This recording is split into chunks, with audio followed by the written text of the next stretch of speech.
Olá, alunos! Sejam bem-vindos a mais uma aula de Geografia. Eu sou a professora Adriele e hoje o tema da nossa aula, a gente vai abordar aí sobre os aspectos gerais da América Latina, a qual o Brasil faz parte. Então, a gente vai compreender um pouco aí alguns aspectos, da América Latina. Então, vamos lá, acompanhem comigo.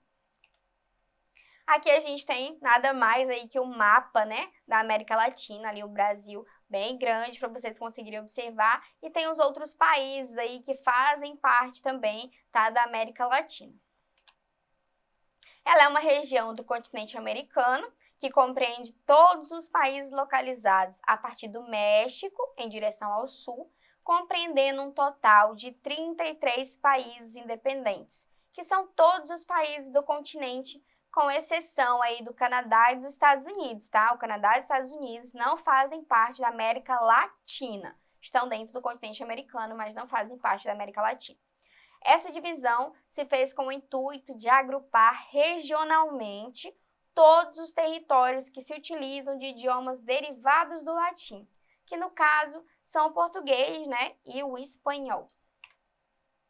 No entanto, é possível notar que esse critério é frágil, digamos que extremamente frágil, uma vez que nem todos os países que integram a América Latina utilizam-se apenas de idiomas latinos. É o caso, por exemplo, de vários países da América Central que utilizam o inglês como língua oficial.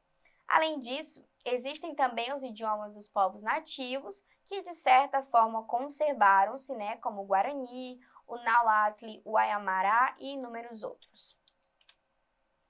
Portanto, podemos concluir que a América Latina não é especificamente a região da América que utiliza idiomas latinos, até porque o Canadá, por exemplo, adota o francês como um de seus idiomas oficiais, mas sim a região em que os países utilizam predominantemente essas matrizes linguísticas. Ou seja, não quer dizer que os países da América Latina só têm idiomas latinos como o português e o espanhol, Como a gente viu ali, o Canadá, por exemplo, ele adota o francês, Então, predomina mais o português e o espanhol, mas não significa que tenham apenas esses dois idiomas. Entenderam, Então, vamos continuar. No entanto, existem ainda outros critérios utilizados para distinguir a América Latina da chamada América Anglo-Saxônica, que é a América que abrange apenas o Canadá e os Estados Unidos.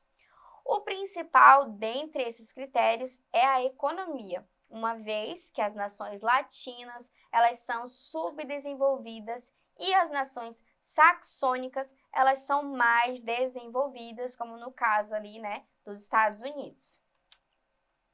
Em termos físicos e naturais, ela se encontra em sua maior parte em regiões intertropicais, o que caracteriza o seu clima predominantemente temperado.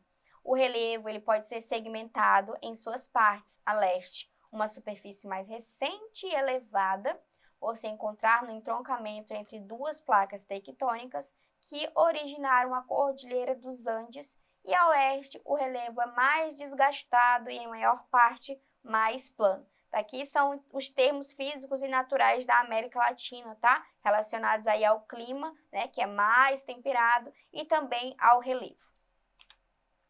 Em relação aos termos econômicos, ela expressa-se pela sua condição de subdesenvolvimento. Tal situação deve-se, em maior parte, pela herança deixada pela colonização de exploração realizada pelos povos europeus.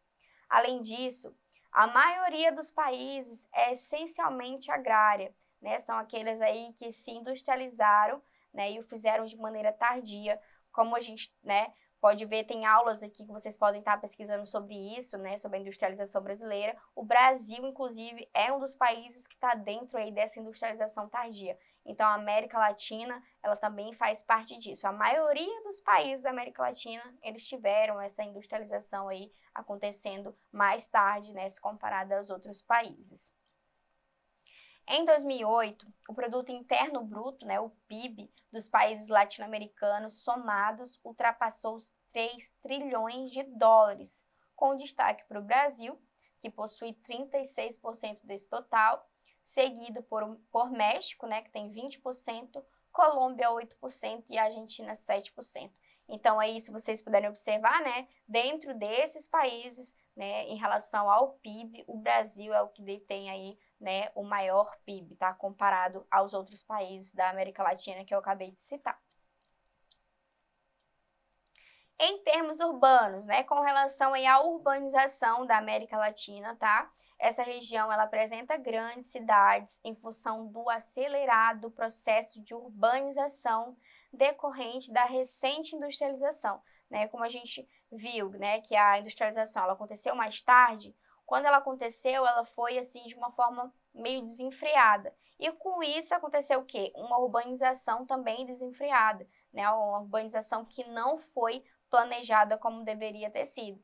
E aí, de acordo com isso, a gente tem vários problemas urbanos, né, que acompanham essa urbanização aí sem planejamento. Em virtude disso, a maioria das metrópoles latino-americanas, como eu falei, apresenta problemas urbanos como a favelização, segregação urbana e também alguns aglomerados, como São Paulo e a Cidade do México, contam com uma população superior aos 10 milhões de habitantes, ou seja, além dos problemas urbanos, né, gerados pela essa urbanização desenfreada, tem a questão da superpopulação, né? Muitas pessoas ocupando o mesmo espaço devido a essa questão da urbanização, né, ter sido acontecido aí de maneira recente e desenfreada, como eu falei anteriormente, tá? Problemas sociais, eles agravam-se quando se percebe a condição de dependência econômica e financeira que vem marcando essa região, sobretudo em relação aos Estados Unidos, o país que exerce uma direta influência e domínio local. Apesar de recentes apontamentos de governos que objetivam mudar essa lógica, sobretudo na América do Sul, ainda é cedo para dizer que há indícios de que haverá mudanças político-econômicas nos próximos anos, né? Então, como a gente viu, os problemas sociais ainda não têm indício, né, que vá ter mudanças políticas e econômicas que vá mudar ou modificar esse cenário em relação aos problemas sociais que a gente encontra na América Latina.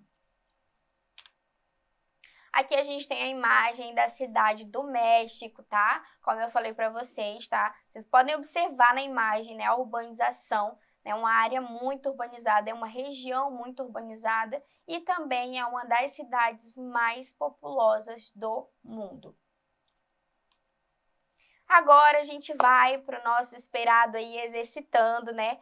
Para saber se vocês conseguiram compreender esses aspectos gerais da América Latina, relação à economia, relação ao clima, relevo, problemas sociais, né? E aí a gente vai para o nosso exercitando para saber se vocês conseguiram compreender bem a nossa aula de hoje. Então vamos lá. A respeito das características da América Latina, estão corretas as afirmativas abaixo, exceto, ou seja, qual dessas alternativas aqui, né, não está de acordo com as características da América Latina? Primeira, a América Latina representa a maior parte do continente americano e localiza-se entre o Rio Grande e a Terra do Fogo. Alternativa B, a América Latina é regionalizada de acordo com os critérios físicos, como relevo, hidrografia e clima. Alternativa C, a América Latina recebe esse nome porque é composta por países que têm como língua oficial idiomas que derivam do latim, como o português, o espanhol e o francês. Ou alternativa D, o México, embora tenha proximidade com os países da América anglo-saxônica, é um país que possui mais semelhanças históricas e culturais com os países que compõem a América Latina.